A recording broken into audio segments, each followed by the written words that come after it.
ziua, bine v-am regăsit la știrile Gigel TV. Eu sunt Simeon Andrei și astăzi Dan Popescu vă va povesti despre un copil de 3 ani din Iași care a murit căzând de la etajul 7 din neatenția părinților că l-au lăsat singur. Atenție, urmează informații care vă pot afecta emoțional.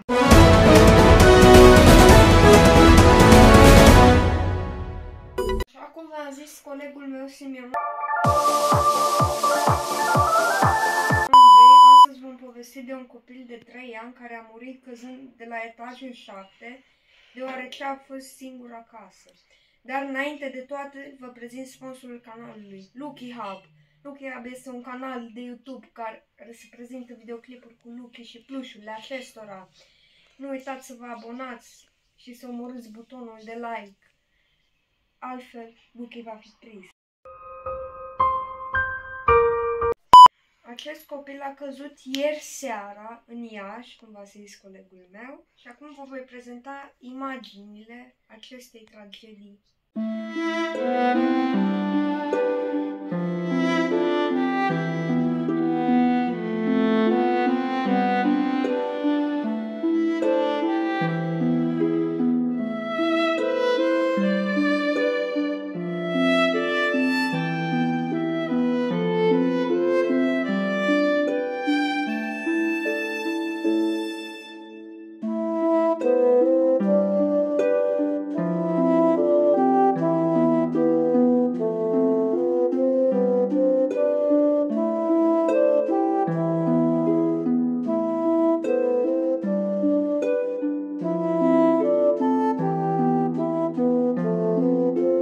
Acestea au fost știrile de azi. Nu uitați să dați like, share și subscribe.